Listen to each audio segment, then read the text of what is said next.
Ceci est un livre audio autogénéré par Google. Collection KO International. ko.international@dbmail.com. Dirigé par Josepha Laroche. Comité de lecture. Thomas Lindemann, Frédéric Ramel, Jean-Jacques Roche. Catherine Wihtol de Venden et Camille Durette. Responsables éditoriaux. Bruno Van Doren et Valérie Lebrun. Désordre, violence, chaos. Ainsi est-on tenté de qualifier ce qui se joue aujourd'hui sur la scène mondiale. Ce chaos international laisse l'observateur souvent démuni, sinon désemparé, devant ce qui semble se dérober à l'entendement. La collection KO International offre à ses lecteurs des grilles de lecture qui permettent de dépasser une simple approche événementielle et descriptive des relations internationales. Dans un style clair et accessible, ces ouvrages analysent les nouveaux enjeux transnationaux et restituent le processus de mondialisation dans sa complexité. Avec KO International, les éditions L'Harmattan s'engagent à publier sur les grands enjeux internationaux, des recherches claires et accessibles aux non-spécialistes, sans pour autant céder sur l'essentiel, à savoir la qualité épistémologique des ouvrages. Turmoil, violence, chaos, these are the words we are inclined to use when characterizing the current state of world affairs. Faced with today's international chaos, we often react with bewilderment, indeed with hopelessness, before a perplexing reality seemingly impossible to grasp. In response, the International Chaos series offers readers an indispensable framework of analysis that goes beyond the simple descriptive approach to international events. Clearly written and accessible to the non-specialist, this series critically investigates the opportunities and risks of the new transnational order and represents the complex process of globalization. With the focal point of international chaos on today's most pressing international danger, the publishers at L'Harmattan promise a series that is both accessible to general readers and grounded in the most recent and empirical research. http://www.ko-international.org/. Déjà paru. Josepha Laroche et Yves Poirmeur, édition, Gouverner les violences. Le processus civilisationnel en question, 2013. Michel-Olivier Lacharité, Les compromis médiatiques de MSF au Yémen. Retour d'expérience 2013. Josepha Laroche, édition, Passage au crible de la scène mondiale. L'actualité internationale 2012-2013. Josepha Laroche, édition, Passage au crible de la scène mondiale. L'actualité internationale 2011-2012. Josepha Laroche, édition, La loyauté dans les relations internationales 2011. Josepha Laroche, édition, Passage au crible de la scène mondiale. L'actualité internationale 2009 à 2010-2011. Dorota Dakowska et Elsa Toulmehed, Le partenariat franco-allemand. Entre européanisation et transnationalisation, 2010. Thomas Lindemann, Sauver la face, sauver la paix. Sociologie constructiviste des crises internationales, 2010. Série synthèse. Josepha Laroche édition, Un monde en sursis. Dérives financières, régulation politique et exigences éthiques, 2010. Alexandre Boa, Disney. Un capitalisme mondial du rêve, 2010. Jean-Loup Samahan, La Rand Corporation, 1989 à 2009. La reconfiguration des savoirs stratégiques aux États-Unis, 2010. Anis Garzuel, L'Allemagne aux Nations Unies. Une diplomatie modeste, 2009. Hervé Pierre, Le Hezbollah, un acteur sur la scène internationale, 2008. Oriane Guilbault, Le paludisme. La lutte mondiale contre un parasite résistant, 2008. Josepha Laroche, Alexandre Boa, Canal+ et les majors américaines, 2e édition 2008. Cyril Blais, Une voie mondiale pour un État. France 24, 2008. Guillaume Devin édition, Faire la paix 2005. Léa Durupt, Notation et environnement, 2005. Liste des abréviations et sigles. ACCION. Americans for Community Cooperation in Other Nations. ACDI. Agence canadienne de développement international. ACTED. Agence d'aide à la coopération technique et au développement. AFD, Agence française de développement. APD, Aide publique au développement. BID, Banque interaméricaine de développement. BIRD, Banque internationale pour la reconstruction et le développement. BIT, Bureau international du travail. BRAC, Bangladesh Rural Advancement Committee. BRI, Banque Rakyat Indonesia. CAD, Comité d'aide au développement. K, Country Assistance Strategy. CGAP, Consultative Group to Assist the Poor. Cerise, Comité d'échange, de réflexion et d'information sur les systèmes d'épargne-crédit. CICM, Centre international du crédit mutuel. CSM, Campagne pour le sommet du microcrédit. DFID, Department for International Development. DIM, Development Impact Evaluation Initiative. CFI, Centre for Financial Inclusion. CG, Consultative Group. CLEAR, Country Level Effectiveness and Accountability Reviews. CRS, Catholic Relief Service. DEA, Data Envelopment Analysis. DG EuropeAid, Direction générale de développement et coopération européenne. EXCOM, Executive Committee. FENU, Fonds d'équipement des Nations Unies. FFP, Fondo Financiero Privado. FIDA, Fonds international de développement agricole. FINCA, Foundation for International Community Assistance. FMO, Banque néerlandaise de développement. FSAP, Financial Sector Assessment Programme. FSLN, Front sandiniste de libération nationale. G20, Group of the 20 Major Economy. GRET, Groupe de recherche et d'échange technologique. GRI, Global Reporting Initiative. GTZ, Gesellschaft für technische Zusammenarbeit. IFI, Institution financière internationale. IMF, Institution de microfinance. IRAM, Institut de recherche et d'application des méthodes de développement. IRD, Institut de recherche pour le développement. 3IE, International Initiative for Impact Evaluation. ISR, Investissement socialement responsable. MA, Movimiento al Socialismo. MBA, Master of Business Administration. MFC, Microfinance Centre. MIX, Microfinance Information Exchange. OCDE, Organisation de coopération et de développement économique. OMD, Objectif du millénaire pour le développement. ONG, Organisation non gouvernementale. ONU, Organisation des Nations Unies.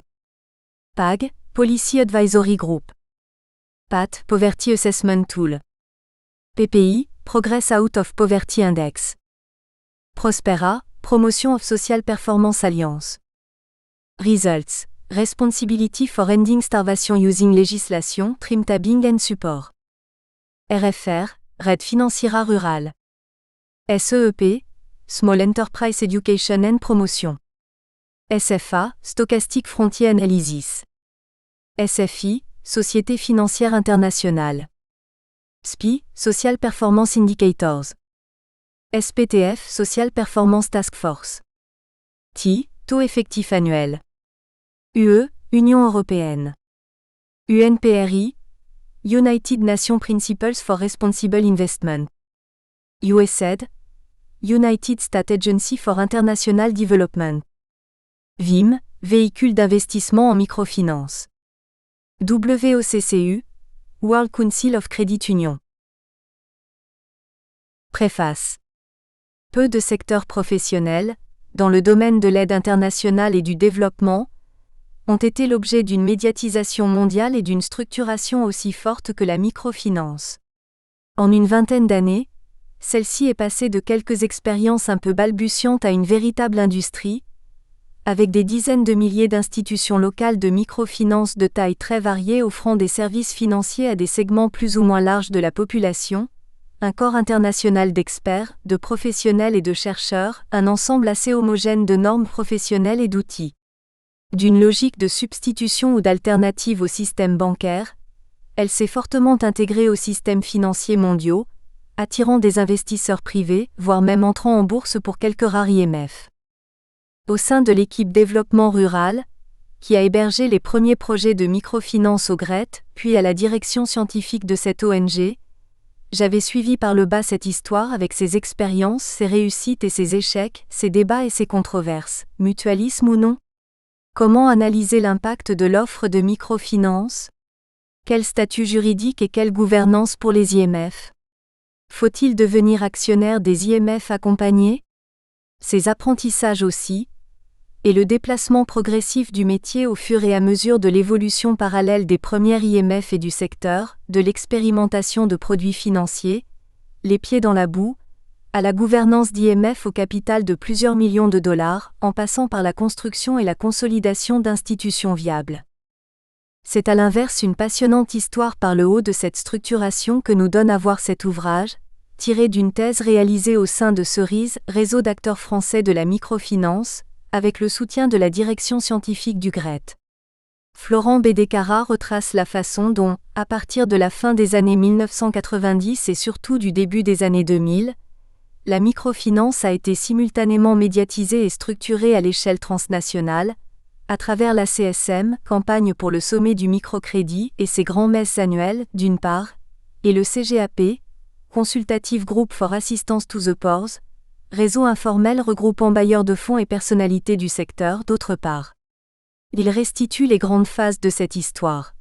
La constitution sous l'égide du CGAP d'un ensemble de normes professionnelles, diffusées à travers publications, formations, réseaux régionaux, la financiarisation du secteur, lorsque les bailleurs de fonds poussent à l'entrée du secteur privé dans le financement des IMF pour poursuivre l'extension du secteur au-delà des capacités des financements publics, les doutes sur la microfinance et ses impacts, les controverses autour des effets de la financiarisation, émergence du thème des performances sociales des IMF.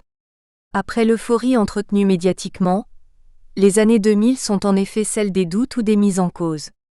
Les articles critiques se multiplient, les études d'impact, elles-mêmes controversées dans leurs approches et leurs méthodes, donnent à voir des effets nuancés, voire mitigés. Les dérives de la financiarisation, les taux de profit scandaleusement élevés de certaines IMF, questionnent le modèle de la mobilisation des capitaux privés et l'accent quasi exclusif porté sur les performances économiques des IMF, condition pour attirer les investisseurs. La question de la mission sociale des IMF revient sur le devant de la scène, dans les discours et les débats en tout cas, sinon dans les critères de choix des investisseurs. Là où certaines lectures, tant journalistiques qu'académiques, propose une histoire enchantée d'une microfinance fondamentalement positive, apprenant de ses propres expériences et suscitant d'elle-même les réajustements à ses propres excès, et où d'autres mettent en avant une microfinance au service du néolibéralisme, Florent Bédécara cherche à comprendre la façon dont les normes structurant le secteur ont été produites, autour de quelles conceptions et à partir de quelles controverses et sous l'impulsion de quel réseau d'acteurs. Cette perspective d'économie politique internationale, couplée à son insertion professionnelle dans ces réseaux, lui permet de produire une analyse nuancée de cette histoire qui l'éclaire d'un jour nouveau. Il montre ainsi comment le CSM forme le produit inattendu de la rencontre entre un lobbyiste professionnel et de quelques acteurs clés de la microfinance dont Mohammad Younous, fondateur de la Grameen Bank au Bangladesh. Comment s'est constitué et structuré le CGAP, organe informel, au sens de sans statut juridique, bien qu'omniprésente et au fort pouvoir prescriptif, à la rencontre entre entrepreneurs de cause, figures historiques et médiatiques de la microfinance, dont encore une fois, Younous et des bailleurs de fonds. Comment ces deux instances, indépendantes mais reliées par quelques acteurs centraux, ont mis en œuvre une politique volontariste de légitimation. Comment, par sa capacité à organiser les débats et à produire, diffuser, et finalement imposer des méthodes et des outils, le CGAP constitue une forme originale, hybride, de gouvernance du secteur entre entrepreneurs de cause et bailleurs de fonds. Comment le tournant de la financiarisation recompose les réseaux d'acteurs gravitant autour du secteur, intègre de façon délibérée la microfinance dans le secteur financier international, et se retourne finalement contre les intentions de certains des entrepreneurs qui y ont conduit. Comment la recherche est elle-même partie prenante de ces controverses et les alimente, tant en produisant des analyses et études d'impact, qu'à travers le débat sur les méthodes d'analyse d'impact et la place des études quantitatives randomisées. Cet ouvrage analyse enfin les dynamiques en cours, en réaction aux dérives de la financiarisation et qui sont susceptibles, si elles sont suffisamment relayées et prises en charge au sein du CGAP, d'influer sur le cours du secteur. C'est tout d'abord la volonté de reprise en main de la microfinance par les gouvernements de la gauche latino-américaine, qui veulent contrôler les taux d'intérêt, en rupture avec le dogme libéral d'IMF indépendante des pouvoirs publics, et au risque d'une instrumentalisation clientéliste du crédit. C'est ensuite une série de tentatives hétérogènes pour remettre la question de l'utilité sociale de la microfinance et de la lutte contre la pauvreté au cœur des débats, et ou imposer la prise en compte des performances sociales des IMF, au même titre que les performances financières. Pour les promoteurs de ces approches, les IMF ne peuvent que perdre leur mission si leur principal indicateur de performance reste la rentabilité du capital. Sans rompre avec un objectif de rentabilité, des réseaux tentent de mettre au point et de diffuser des méthodes quantitatives ou semi-quantitatives de suivi de performance, seule façon pour eux de compter face à l'apparente simplicité des indicateurs chiffrés de performance économique. La diversité des approches promues révèle la diversité des réseaux qui les portent, et des options politiques sur la conception de la microfinance, et stratégiques sur la façon de la faire avancer dans les luttes d'influence elles-mêmes variées. On le comprend, c'est une lecture constructiviste, non déterministe, de la gouvernance de la microfinance qui ressort de cet ouvrage. Au-delà de la microfinance, ce dernier éclaire certaines facettes essentielles de la gouvernance mondiale, et la façon dont des réseaux transnationaux, couplant acteurs publics et privés, contribuent à produire et imposer des normes, tout en façonnant ainsi un secteur. Philippe Lavigne Delville. Anthropologue, IRD. UMR Grade, IRD Université Montpellier 3. Introduction. On assiste depuis les années 80 à un changement de régime international, souvent désigné par le terme de mondialisation. Celle-ci correspond à un transfert de l'hégémonie du cadre stato-national vers des entités privées et déterritorialisées. La croissance des échanges transfrontaliers de marchandises, capitaux et informations a entraîné une mise en concurrence des territoires qui a affaibli la capacité des gouvernements à assumer leurs fonctions traditionnelles de régulation et de redistribution.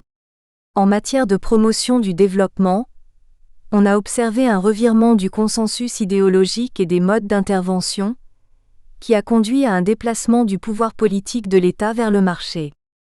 Suivant un mécanisme de dissémination de l'autorité, les institutions publiques sont désormais amenées à prendre en compte des acteurs externes et à négocier avec eux, à la fois pour renforcer la légitimité de leurs décisions et pour permettre leur application. Les entreprises, quant à elles, se voient attribuer une position dominante dans le nouvel ordre mondial. Mais elles doivent en contrepartie assumer les coûts de leur puissance. Ceci implique notamment d'adopter des mesures coordonnées, afin de prévenir les risques de dépréciation de leur réputation ou de défaillance du système. Sous l'effet de ce processus, les agents politiques ou économiques utilisent de moins en moins le droit classique pour remplir leurs fonctions de régulation. La plupart des règles qui émergent de ces interactions nouvelles relèvent de la soft law ou fuzzy law, c'est-à-dire de normes diffuses. Se dessine ainsi une diplomatie non étatique, mise en œuvre en grande partie par des acteurs hors souveraineté. Des relations s'établissent entre des organismes publics et privés, à but lucratif et non lucratif, qui visent à encadrer l'activité des entreprises. Elles mènent à l'instauration de standards, codes de conduite, bonnes pratiques, chartes, labels, procédures d'audit, mesures de performance, entre autres critères. Ceux-ci font l'objet de conventions durables ou contingentes selon que les parties prenantes s'accordent ou non sur leur définition. Dans un tel panorama, la microfinance est reconnue comme une contribution d'essence privée à un champ précédemment occupé, du moins en partie, par des intervenants publics, au travers des banques de développement. Le terme microfinance renvoie à l'offre de prestations financières telles que le microcrédit, l'épargne, les transferts de fonds ou encore l'assurance, à des personnes pauvres ou exclues du système bancaire.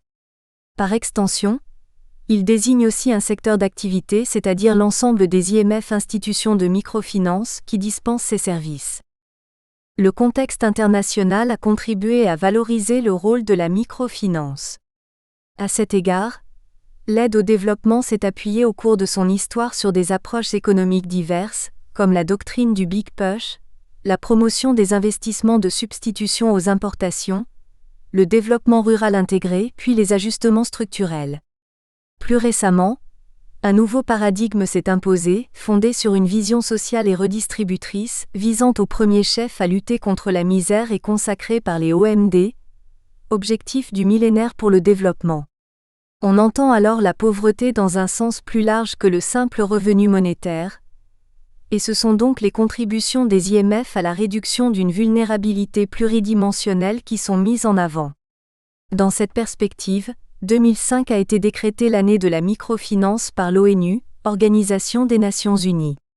De plus, le prix Nobel de la paix a été attribué en 2006 à la Grameen Bank ainsi qu'à son fondateur, Muhammad Yunus, considéré comme l'inventeur de la microfinance moderne. La capacité de la microfinance à faciliter le développement de nouvelles activités et la création d'emplois constitue un enjeu majeur. Dans les pays du Sud, les agricultures paysannes qui ont occupé l'essentiel de la population se trouvent exposées à une augmentation des différentiels de productivité et à une crise de débouchés du fait de l'ouverture des marchés domestiques à la concurrence étrangère. Par ailleurs, les ajustements structurels et la privatisation des entreprises d'État ont miné l'industrie et l'administration. Ces deux phénomènes conjugués privent un nombre croissant de personnes d'emploi dans le secteur formel. Ces travailleurs s'orientent donc vers l'économie informelle ou choisissent de migrer. De surcroît, la reconstruction ou la création de services publics, dans le sillage des OMD, accroît la charge budgétaire des gouvernements.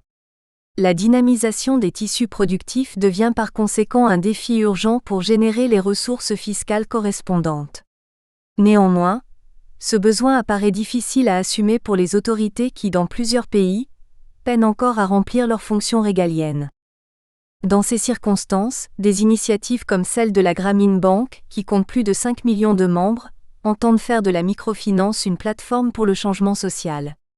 Elles cherchent à lui adosser d'autres registres du développement, égalité des genres, santé, éducation, création d'activités et d'emplois, assurance, etc. L'évolution de l'approche des bailleurs de fonds, du secteur privé et des gouvernements, ainsi que l'intérêt croissant des banques commerciales et centrales a conduit à l'élaboration du concept de finance inclusive. Ce terme traduit l'émergence d'un consensus où la microfinance est perçue comme une partie intégrante du système financier global, lequel doit offrir une large gamme de services à l'ensemble de la population. Cette démarche se caractérise par la promotion d'une grande variété de produits, proposés de manière viable par des opérateurs concurrentiels et diversifiés, encadrés par un environnement légal propice. Dans ce schéma, on préconise que les IMF soient insérés dans le marché mondial, ce qui assurerait en premier lieu leur pérennité. Sur le plan opérationnel, la poursuite concomitante d'objectifs financiers et sociaux place néanmoins la microfinance dans une dialectique singulière.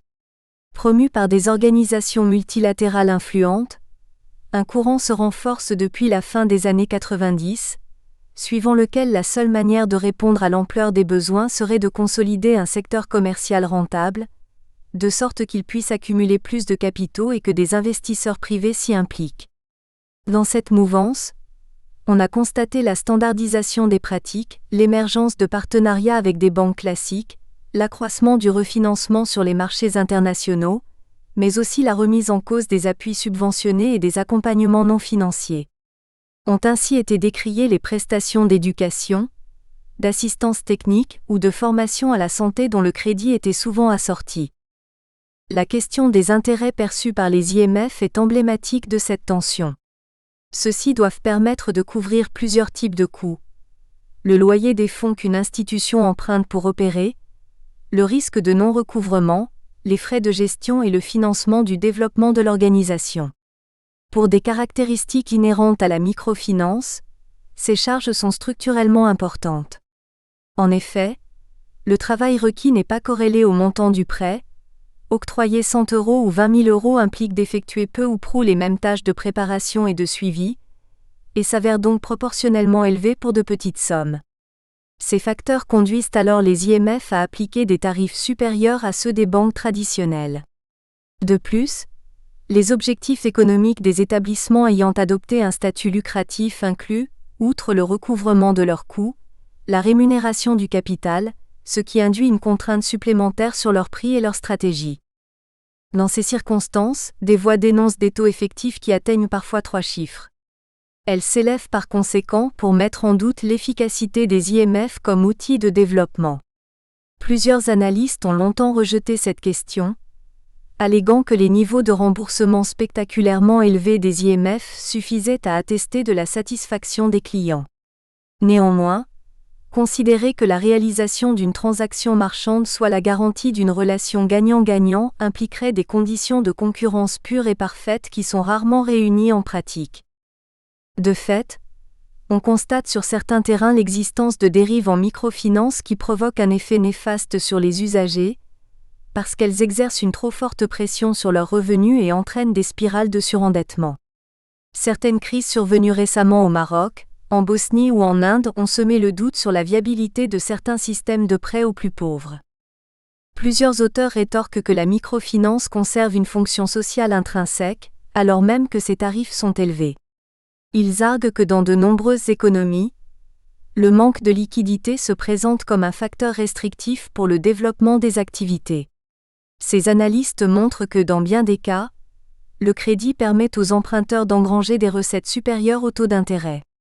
Toutefois, ces hypothèses exigent encore d'être étayées par des enquêtes statistiques plus larges. Généraliser une offre pérenne et adaptée aux besoins des populations ciblées reste donc un défi. Cette ambiguïté entre objectifs sociaux et financiers se tient au cœur de la singularité de la microfinance, d'autant que la volonté de massifier les services a conduit le secteur à renforcer la contrainte de la rentabilité pour les IMF. Comme d'autres champs mondialisés, la microfinance cristallise plusieurs ambivalences et un lacis d'échelle. Elle a été conçue comme un outil au service du développement, tout en restant ancrée dans le secteur marchand, brouillant ainsi les distinctions traditionnellement établies entre le politique et l'économique, le public et le privé, le commercial et le social. Cette hybridité lui confère un statut singulier parmi les instruments de l'APD, aide publique au développement. Les IMF bénéficient en effet de soutiens fiscaux, financiers et réglementaires, tout en gardant une autonomie relative face aux États, aux bailleurs de fonds et au revirement de leurs agendas. Le fonctionnement de ce secteur n'en est que plus hétérogène et complexe. S'agissant de microfinance, elle s'inscrit avant tout sur le plan local. Elle est aussi fortement contrôlée à l'échelle nationale, les autorités encadrant étroitement les activités financières de détail. Mais elle constitue également un champ mondialisé, impulsé et animé par divers acteurs transnationaux. ONG, agences de coopération, investisseurs, entrepreneurs privés, IFI, institutions financières internationales, etc. On a vu s'accroître la prégnance des mécanismes de régulation bancaire sur les pratiques des IMF. Ce changement a été en particulier encouragé par des instances multilatérales telles que la Banque mondiale, le Consultative Group to Assist the Poor, ou encore la Banque interaméricaine de développement. Celles-ci ont favorisé l'essor de systèmes d'information statistique, qui ont vocation à insérer ce secteur dans le marché des capitaux. Toutefois, le contrôle n'est pas neutre dès lors qu'il ne recouvre qu'une partie de l'activité considérée. L'évaluation et la régulation ont jusqu'à présent surtout concerné les objectifs financiers de la microfinance, et non ses finalités sociales. Si l'introduction d'une plus grande rigueur dans la gestion des IMF peut être perçue comme une avancée positive, elle s'est accompagnée de l'importation de normes prudentielles inspirées des critères de Bâle. Ces standards visent à limiter les risques encourus par les IMF, afin de sécuriser l'épargne et de favoriser les investissements privés. Cependant, les IMF ont vocation à rester pérennes, mais aussi à assumer des fonctions de développement qui impliquent de relever certaines gageures, en s'engageant par exemple auprès d'activités encore fragiles ou de populations vulnérables. En l'absence de valorisation extra-financière, la microfinance risque donc de se détourner de sa mission initiale. Outre le danger de dégrader la qualité et l'accessibilité des services offerts, cette évolution place les IMF aux prises avec les aléas du système macro-financier. Elle menace également d'altérer l'image positive qui leur avait permis de bénéficier de la bienveillance des régulateurs, des bailleurs de fonds et du public. Ces menaces renforcent les appels à moraliser cette activité. Ainsi, on a vu ces dernières années monter en puissance les initiatives d'évaluation et d'encadrement de la microfinance. Nous entendons montrer que les normes prescrivant ou évaluant l'action des IMF constituent le support d'une pensée dominante sur ce que doit être la microfinance. Elles sont de plus le vecteur par lequel cette vision se diffuse et s'impose. Au travers de l'étude des référentiels qui sont venus encadrer la dimension financière puis sociale de ce champ mondialisé, notre recherche déchiffre les structures d'autorité qui l'organisent. En identifiant les règles qui prévalent dans ce secteur, nous appréhenderons les représentations et les intérêts qui motivent ces parties prenantes. Pour ce faire, nous observerons l'émergence et la dissémination de ces critères, afin de mettre en évidence les interactions qu'entretiennent leurs acteurs, ainsi que les leviers stratégiques et symboliques qui enclenchent de tels processus. Cette démarche nous conduira à jauger la légitimité et l'efficacité des mécanismes de régulation, qui montent aujourd'hui en puissance. En dernière instance, elle permettra d'établir dans quelle mesure ces ressorts suscitent un équilibre satisfaisant et pérenne entre la viabilité économique et l'utilité sociale des IMF. Sur le plan scientifique, cette interrogation présente le mérite de soumettre la microfinance à une approche institutionnaliste. Pour saisir les multiples dimensions sur lesquelles des interactions se déploient, nous considérerons tout d'abord le poids des idées. Il s'agit en l'espèce des éléments cognitifs et normatifs identifiables dans les discours, paradigmes et référentiels. Mais nous examinerons aussi les intérêts déterminant les jeux d'acteurs, ainsi que les institutions, entendues comme l'ensemble des conventions qui pèsent sur les comportements et marquent des inerties historiques. Ce prisme jette un éclairage nouveau sur les enjeux que cristallise l'évaluation, ainsi que sur l'articulation entre des processus privés et publics de création de normes. Afin de comprendre les mécanismes de construction des normes, des règles et des arrangements organisationnels qui régissent la microfinance, nous veillerons à considérer la multiplicité des parties prenantes et des échelles qu'ils articulent. Pour surmonter cette complexité, notre analyse suivra le fil directeur des controverses que suscitent les techniques de mesure.